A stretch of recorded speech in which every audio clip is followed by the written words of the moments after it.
He was a billionaire bound to power, until one stormy night bound him to a wheelchair. Forgotten by family, abandoned by friends, Damien Smith had every reason to give up, until a quiet, soft-spoken maid walked into his broken world and refused to let him rot in it. What began as duty became devotion.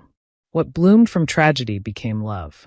And from that love came a son, an heir the world would not accept, born to a woman it refused to see. Hello family, welcome to True Life Stories. Please subscribe and leave a like for us, it means the world to us. Also share this video to your friends and loved ones and turn on post notifications so you don't miss future videos from us. Thank you as you do so.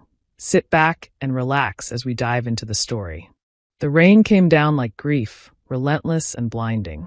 Windshield wipers fought valiantly against the torrent, but the storm was unforgiving. Damien Smith sat behind the wheel of his custom-built black Maserati, the leather of the steering wheel cold against his clenched hands. His jaw was tight, his mind still fuming with the aftershocks of the board meeting that had ended less than an hour ago. He could still hear the condescension in their voices, the subtle disbelief that their young CEO could steer them out of yet another corporate crisis. Damien had proven himself time and again, brilliant, ambitious, with a mind that saw 3 moves ahead. But behind the boardroom smiles and polite applause, he saw it. The doubt. The resentment.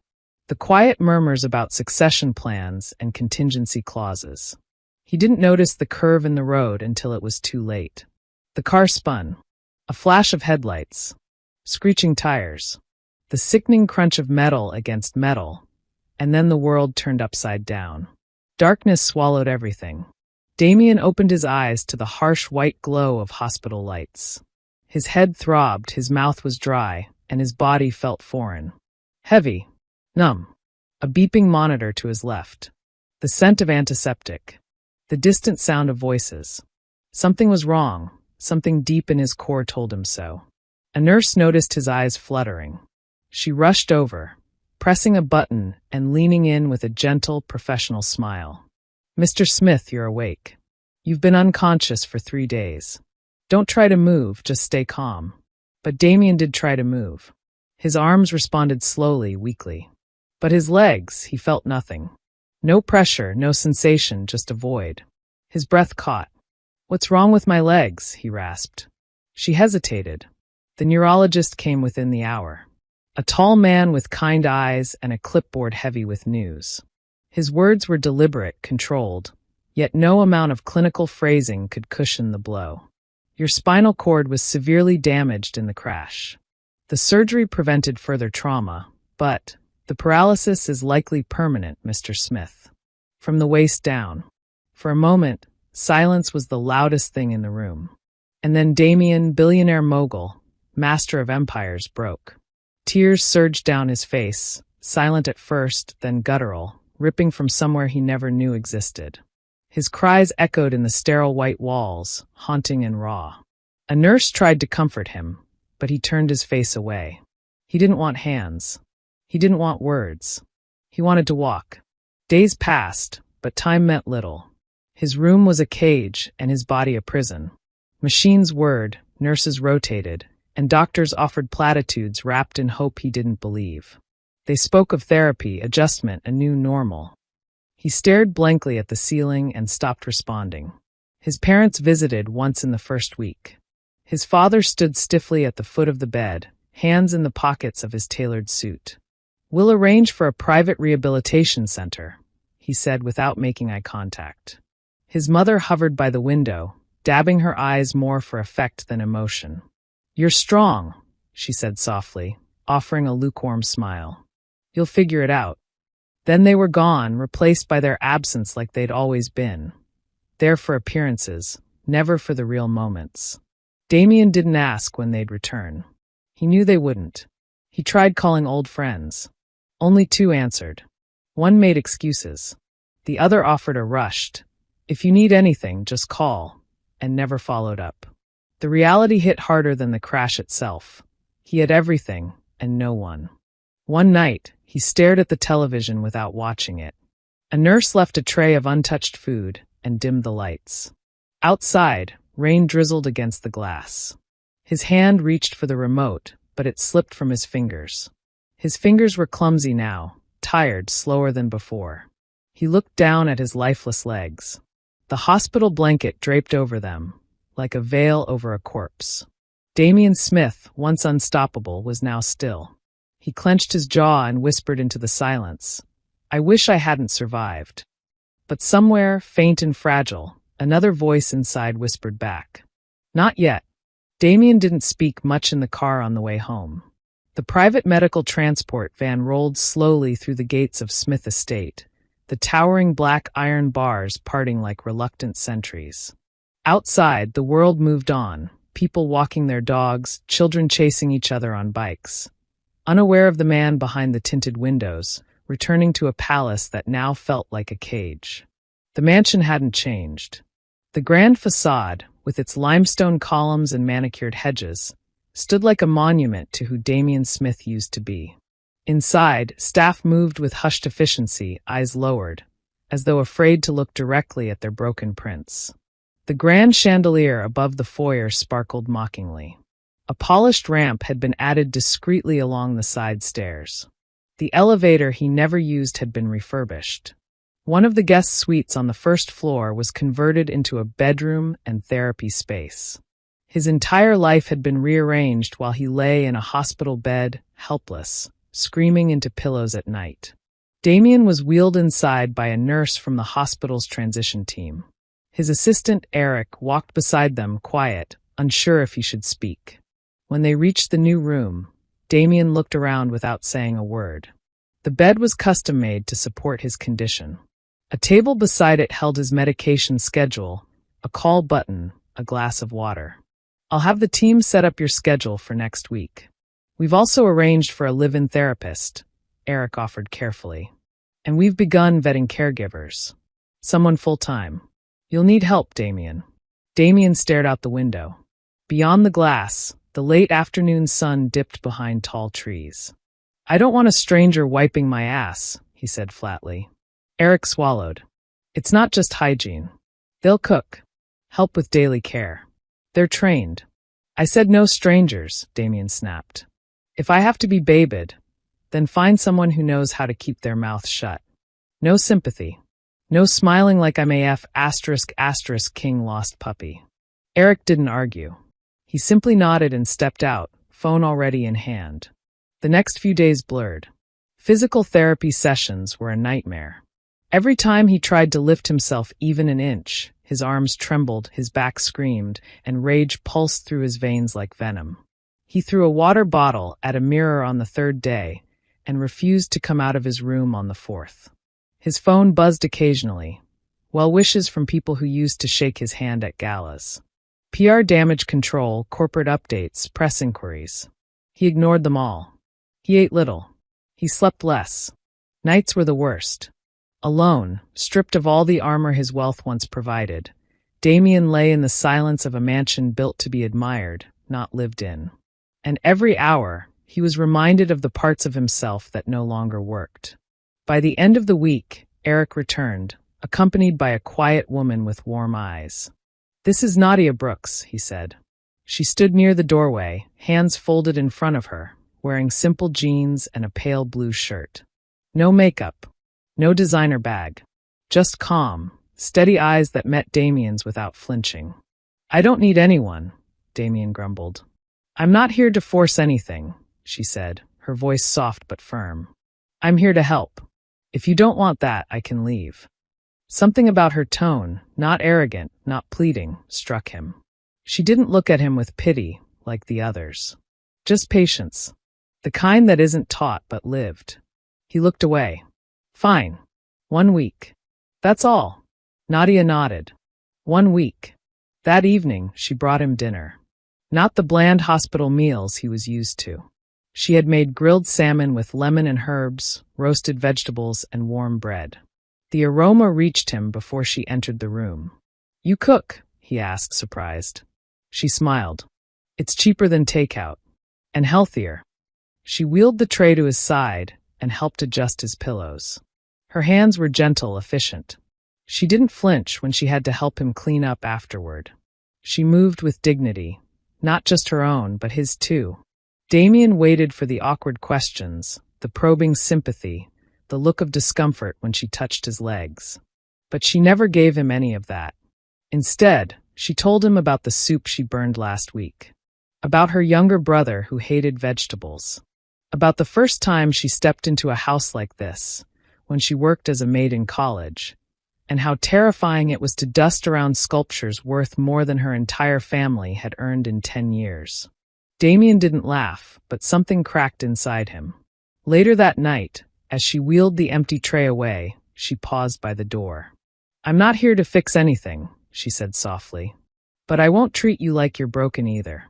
The door clicked shut behind her. And for the first time since the crash, Damien Smith didn't cry himself to sleep. The morning sun filtered gently through the high-arched windows, warming the hardwood floors of Damien's redesigned bedroom. Outside, birds chirped as if nothing in the world was broken. Inside, Damien stared at the ceiling with bloodshot eyes and a tightness in his chest he couldn't quite name. Nadia entered quietly, the same way she had every morning for the past 2 weeks. She was punctual without being mechanical, kind without being patronizing. Her presence had become a strange constant, like the ticking of a clock you don't notice until it's gone. "Good morning," she said, opening the curtains and letting in the light. "You slept in." "Didn't feel like waking up," Damien murmured without looking at her. "Well," she said gently, placing a tray on the table, "I made something worth getting up for. French toast. The proper kind, not that rubbery nonsense they served at the hospital." He didn't smile. He rarely did. But he allowed her to wheel the tray over and help adjust the pillows behind his back. His body still ached from therapy the day before, every session a brutal reminder of what he'd lost. His muscles screamed, but it was the silence from his lower half that haunted him most. Nadia sat on the edge of the couch, close but not too close. She always knew how much space to give him. He ate slowly. She didn't speak, just let the room breathe. "You don't ask questions," Damien said suddenly, halfway through his meal. She looked up. "Do you want me to?" "No," he paused. "But most people do." Nadia gave a small shrug. "Most people want a story they can retell at dinner parties. I'm not most people." Damien stared at her for a long moment, trying to figure her out. No one had ever looked at him like she did, not with expectation or awe or fear. Just clarity, as if she saw him without the weight of his surname. He hated it, and he needed it. That afternoon, he exploded. It was during a therapy session in the home gym, a converted space near the garden. The therapist, a young man named Callan, had encouraged him to try something new, using parallel bars to shift his weight forward. "Just give it a go, Mr. Smith. Even a few seconds upright will build strength." Damien tried. His arms shook. Sweat poured down his face. He clenched his teeth and gripped the bars until his knuckles were white. Then his left hand slipped. The fall was only a foot, cushioned by padded mats, but the humiliation landed harder than any injury ever could. "Damn it," he roared, slamming a fist into the mat. "I'm done. Get out." "Damien," Nadia started, standing nearby with a towel. "Get out," he shouted again, this time at both of them. Callan packed up quickly and left without protest. Nadia didn't move. "I said leave," he growled, not looking at her. "I heard you," she replied calmly. "But no." He looked up, fury blazing in his eyes.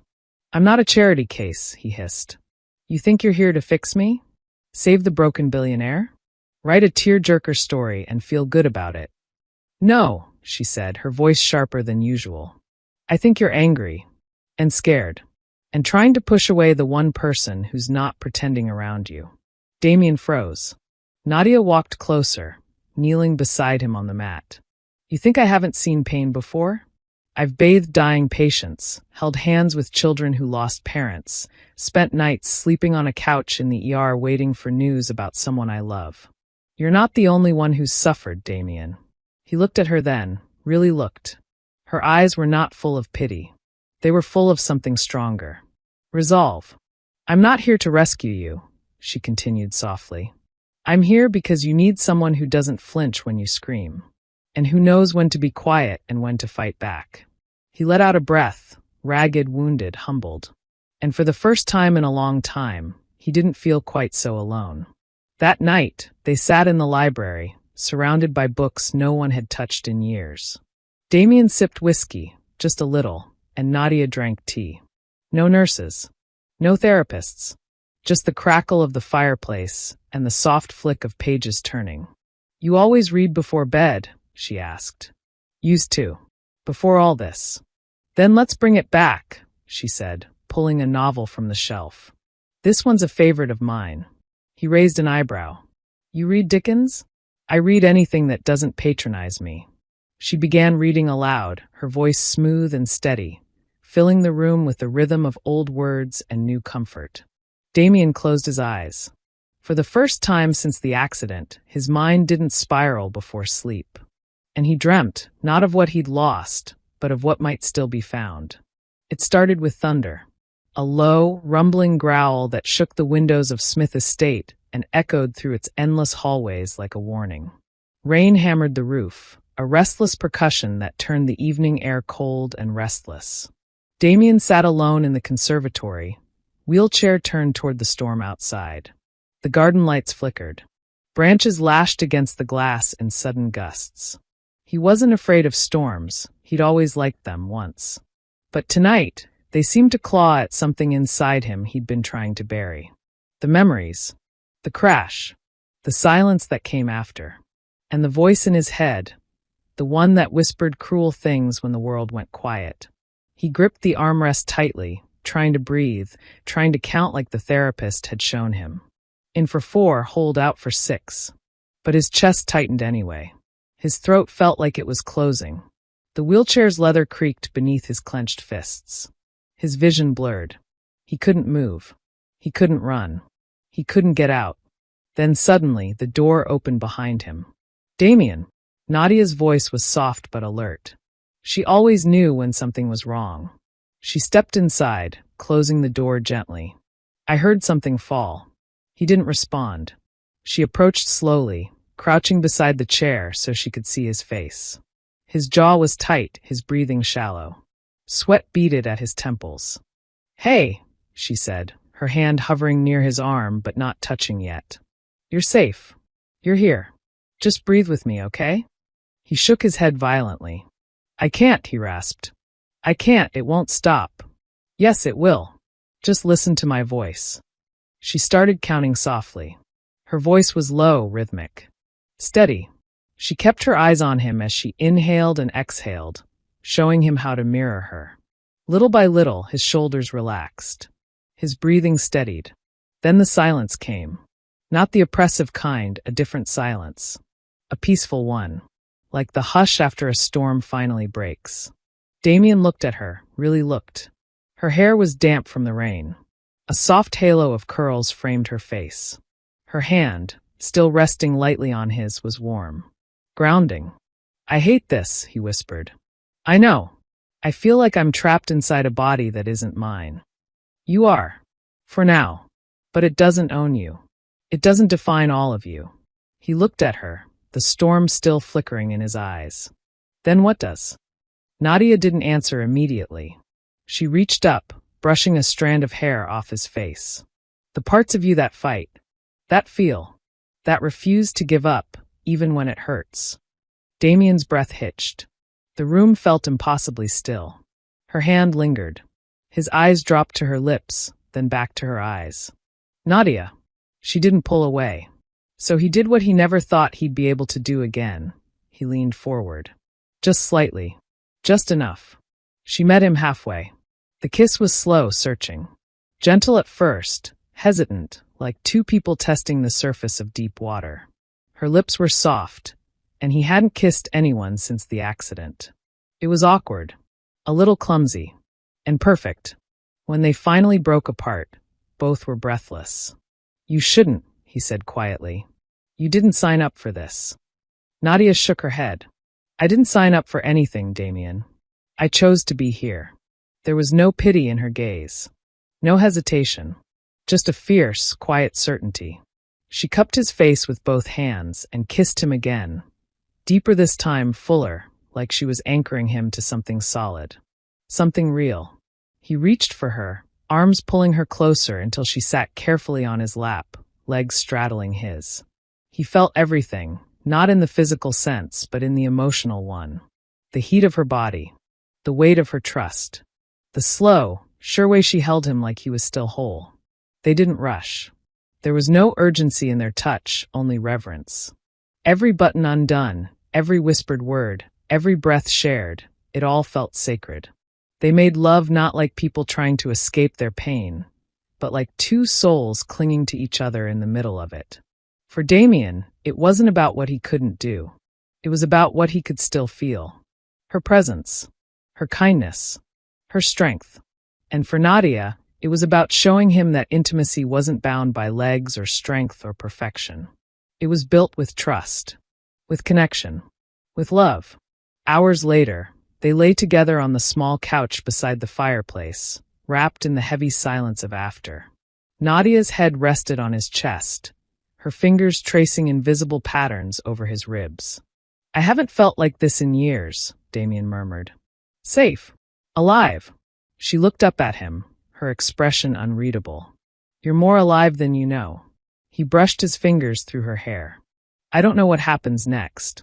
"You don't have to," she whispered. "Just don't shut me out when it comes." He nodded. Outside, the storm had passed. The sky was quiet. But inside, something had begun. Something they could no longer undo. The test sat on the edge of the bathroom sink like a verdict waiting to be read. Nadia stared at the result for several seconds longer than necessary. Not in disbelief, but in the quiet weight of reality settling into her bones. 2 lines. She pressed a hand to her flat stomach and exhaled, her breath shaky. The house around her was still, save for the gentle hum of the air vents and the sound of rain on the window. Another storm, but softer this time. Almost sympathetic. She wasn't scared. Not exactly. She was grounded, like always. But beneath that calm was a swirl of emotion she hadn't felt since she was a girl trying to soothe her mother through chemo treatments while holding down 2 part-time jobs. But now, this wasn't about holding something together. This was about creating something new. Damien was in the study when she found him. The fireplace was lit, casting a golden hue across the shelves and leather-bound books he rarely read anymore. He sat in his chair by the window, sketching lines in a leather-bound journal he never let anyone touch. It was one of the few things he still did in solitude, drawing. When words failed, ink spoke. Nadia walked in silently, holding the test behind her back. He looked up. "You're quiet tonight." She smiled, but it was hesitant. "I need to tell you something." Damien closed the journal and turned toward her. "Is it bad?" She shook her head, then walked to him and knelt beside his chair. "It's not bad. Just life-changing." A beat of silence. "I'm pregnant." His reaction wasn't immediate. At first, it was just breath. Then his hand twitched. One of the few gestures he couldn't control when emotion hit him too fast. His eyes darted to hers, searching. Not for confirmation, but for understanding. "You're sure?" "Yes." Her voice was steady. He opened his mouth, closed it, rubbed his hand over his jaw. And then, in the space between 2 heartbeats, something cracked open inside him. A sound left his throat, not quite a laugh, not quite a sob, and he pulled her toward him. Held her, gripped her like she might disappear if he blinked. "A child," he whispered into her shoulder. I thought I'd lost every future." Nadia smiled through the tears that had begun to fall. "Not every future." He insisted they tell his parents the next morning. Nadia hesitated. "Maybe we should wait until—" "No," Damien said, voice firm. "They've had enough of my silence. I won't let them write this child off before they even know him." "Him?" Damien looked at her with a crooked smile. "A guess. And a hope." When the Smiths arrived, they came dressed like they were attending court. His mother wore a pale gray suit, pristine pearls around her neck. His father's expression was carved from stone, one hand clasped around a cane he didn't need. They entered the drawing room without warmth, as though they owned the air itself. "Damien," his father said stiffly, "it's good to see you up." I'm in a chair, father. Still paralyzed, Damien replied deadpan. His mother gave a tight smile. Well, at least you're presentable. We heard through Eric that you've hired someone. I didn't hire her, Damien said. I love her. That made them blink. And we're having a child. The silence that followed was violent. His father's face didn't change, but something behind his eyes hardened. His mother's pearl necklace caught the light as she turned sharply toward Nadia, standing quietly behind Damien's chair. You're pregnant? She asked, her voice shrill with disbelief. I am. And you expect us to believe this is some kind of love story? His father cut in. She's been in this house how long? Less than a year? She saw a vulnerable man and found the fastest way to secure her future. Damien rolled his chair forward, the wheels gliding soundlessly over the marble floor. Stop, he said, voice low and dangerous. Before you say anything else you'll regret. She's after your money, Damien, his mother snapped. She comes from nothing. You don't even know what kind of family she has. I don't care what kind of family she comes from, because she's the only one in this damn house who's shown me any. The room fell dead silent. Damien's voice trembled with conviction. When I couldn't feed myself, she fed me. When I screamed in the middle of the night, she held me. When I wanted to die, she reminded me how to live. That's the woman you're talking about. His mother turned away, blinking fast. His father straightened his jacket. This child will not carry the Smith name. Too late, Damien replied coldly. The name is already his. Later that evening, Nadia found Damien in the garden, staring up at the moonlit trees from the path near the fountain. I'm sorry, she said quietly, wrapping a blanket around his shoulders. They hate me. They hate anything they didn't create or control, he replied. But that's not your burden. That's mine. You still want this? She asked, hand resting over her belly. Even if it costs you everything? Damien looked at her, and without hesitation said, It won't cost me everything. You are everything. Nadia knelt before him, pressing her forehead against his. In the dark, beneath the stars, they made a silent promise. That love was not a transaction, not a scandal, not a weapon. It was a vow made in hardship and defended with fire. And in her womb, the future turned. The house was quiet, too quiet, for what was about to happen. Nadia had gone into labor just before dawn. She woke Damien with a sharp gasp, her hand tightening around his. At first, he thought it was another bad dream, the kind that left you breathless and panicked. But then she whispered through clenched teeth, It's time, and the weight of it landed in his chest like thunder. Damien had planned for this moment. The nursery had been built, the hospital chosen, a private room reserved. But none of that prepared him for the terror that gripped him as he watched the woman he loved, the one who had rebuilt his broken world, double over in pain, her face pale and slick with sweat. Call Eric, Nadia said through gritted teeth. Now, I'm not going to make it to the hospital. It wasn't a request. By the time the private doctor arrived at the estate, her contractions were seconds apart. They converted the lower-level therapy suite into an emergency birthing room. Staff scrambled. Towels. Water. Sterile tools. Oxygen on standby. And Damien? He sat beside her, gripping her hand with all the strength he had, wishing he could take every scream into himself. Just breathe, he whispered. I am breathing, she hissed, forehead pressed to his. Then scream, he said, tears in his eyes. Scream if you have to. I'm not going anywhere. It took hours. Hours of pain and effort and raw, primal power. Nadia dug down into a strength he'd always suspected she had, but had never seen like this. Not like this. Not as a goddess of pain and birth and defiance. She screamed and shook and pushed and bled, and he held her, broken body and all, whispering every word of love he knew.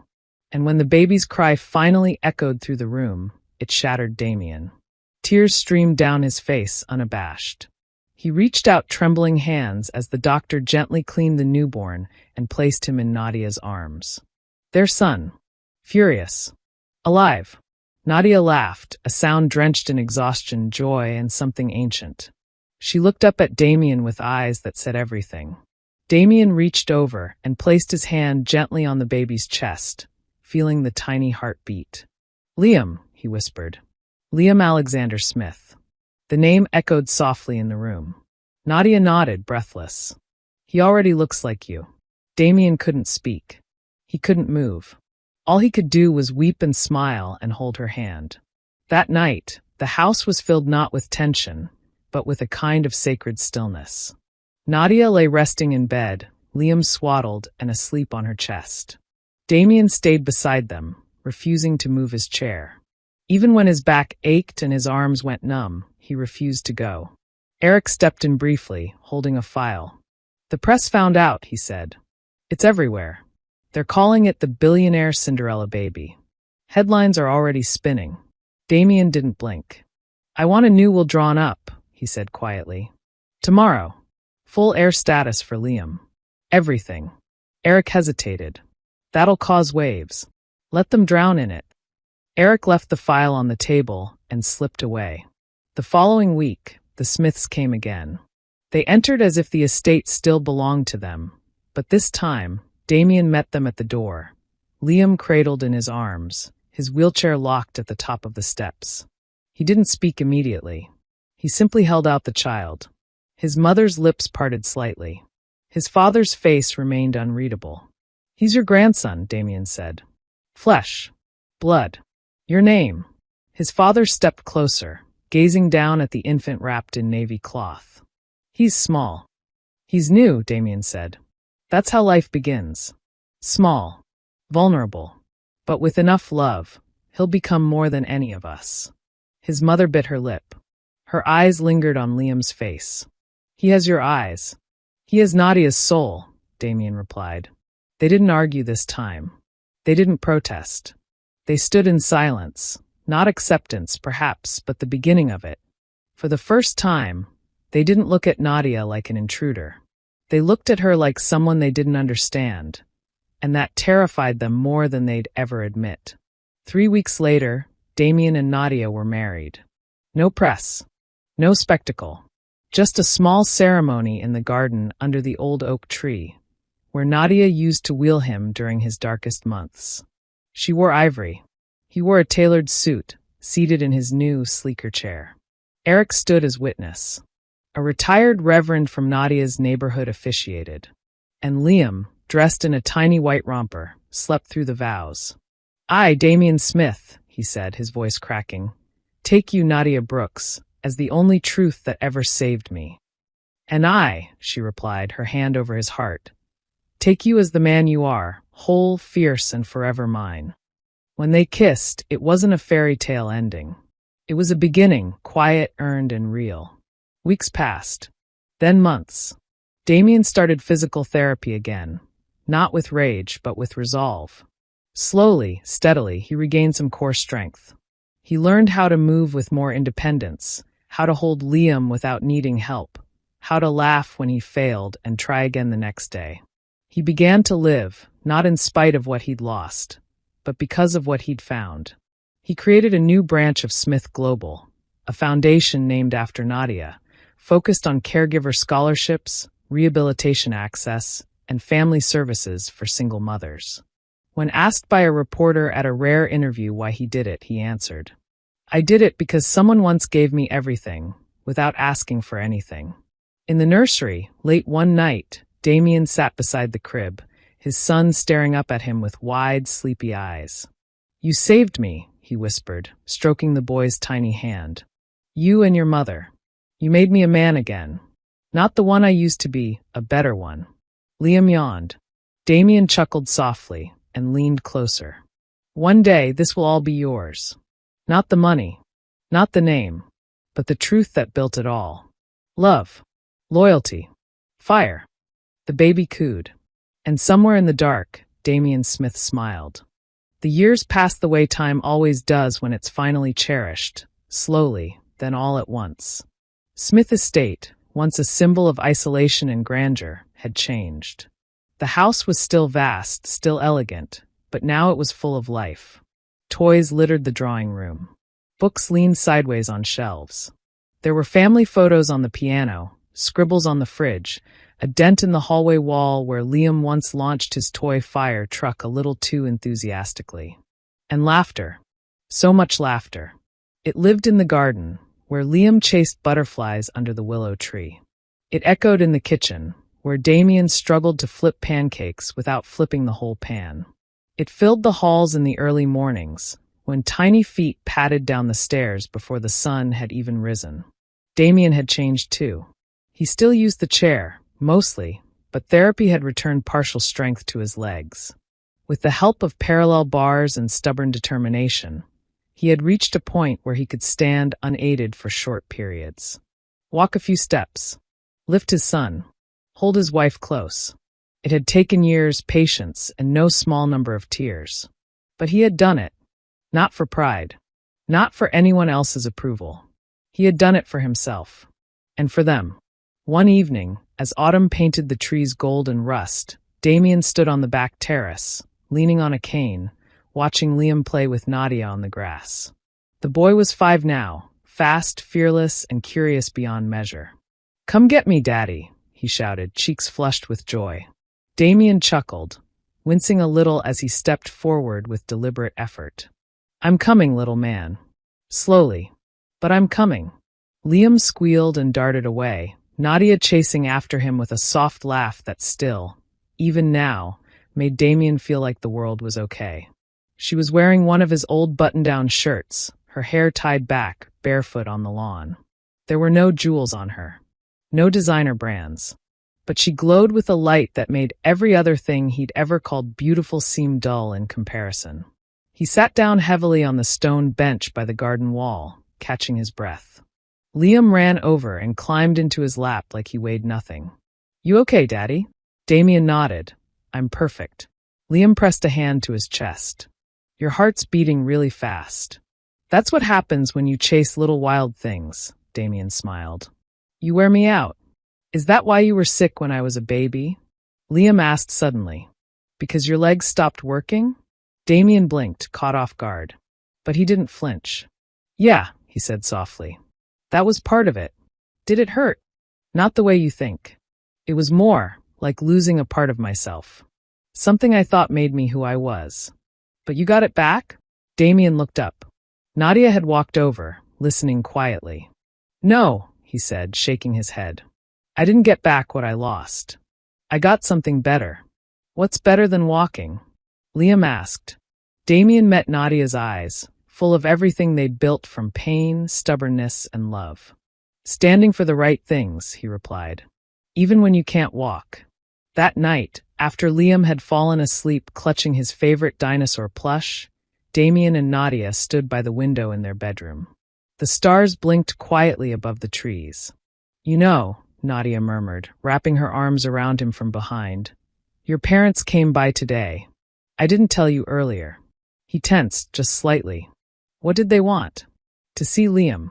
To ask about his school. To give him a chess set. Damien turned to face her. "They're coming around." "Slowly," she said, kissing his shoulder. "They're learning who you are now, and who they were never brave enough to be." Damien nodded, then reached into the drawer beside the bed and pulled out a slim folder. "What's that?" "The final legal transfer," he said. "Everything. The Smith family trust. The shares. The title of this house. All transferred into Liam's name, with you as custodian." Nadia stared at him. "You already did that months ago. This one's different." He opened it and showed her a line added to the document. "This legacy begins with her. Nadia Smith. The foundation of everything." She touched the paper as if it were made of glass. "You didn't have to." "Yes," he interrupted gently. "I did. I built an empire trying to prove I was enough. You built a home that made me believe it." Her eyes filled. They didn't speak again for a while. Just held each other. Slow. Still. Years later, the estate would bear a new name. The Smith Brooks Institute. A school and foundation where children of all backgrounds could learn, grow, and become more than the world ever expected of them. And on the lawn near the old oak tree, a bronze statue would stand. A man in a wheelchair holding the hand of a small child walking beside him. Not as a symbol of weakness, but of strength passed down, reshaped. A legacy no longer written in stone, but in love. We have come to the end of the story. I hope you enjoyed it. Leave a like and subscribe to my YouTube channel for more interesting stories.